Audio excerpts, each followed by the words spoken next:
ಕೃಷ್ಣಾ ನದಿ ನೀರಿನ ಮಟ್ಟ ಇಳಿಕೆ, ಮೇಲ್ಸೇತುವೆ ವಾಹನ ಸಂಚಾರಕ್ಕೆ ಮುಕ್ತ ಅವಕಾಶ.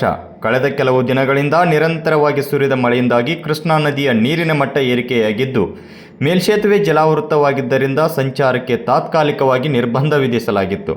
ಇದೀಗ ನದಿಯ ನೀರಿನ ಮಟ್ಟ ಇಳಿಕೆಯಾಗಿರುವ ಹಿನ್ನೆಲೆಯಲ್ಲಿ ಬುಧವಾರ ಬೆಳಗ್ಗೆಯಿಂದ ಮೇಲ್ಸೇತುವೆಯನ್ನು ಮತ್ತೆ ವಾಹನ ಸಂಚಾರಕ್ಕೆ ಅನುಮತಿ ನೀಡಲಾಗಿದೆ. ನೀರಿನ ಮಟ್ಟ ಏರಿಕೆಯಿಂದಾಗಿ ಸುರಕ್ಷತಾ ದೃಷ್ಟಿಯಿಂದ ಸ್ಥಳೀಯ ಆಡಳಿತವು ಮುನ್ನೆಚ್ಚರಿಕೆಯ ಕ್ರಮವಾಗಿ ಸೇತುವೆಯ ಮೇಲೆ ವಾಹನ ಸಂಚಾರವನ್ನು ಸ್ಥಗಿತಗೊಳಿಸಿತ್ತು. ಇದರಿಂದಾಗಿ ಸಾರ್ವಜನಿಕರು ಪರ್ಯಾಯ ಮಾರ್ಗಗಳನ್ನು ಬಳಸಬೇಕಾಗಿ ಪರಿಸ್ಥಿತಿ ನಿರ್ಮಾಣ ಆಗಿತ್ತು.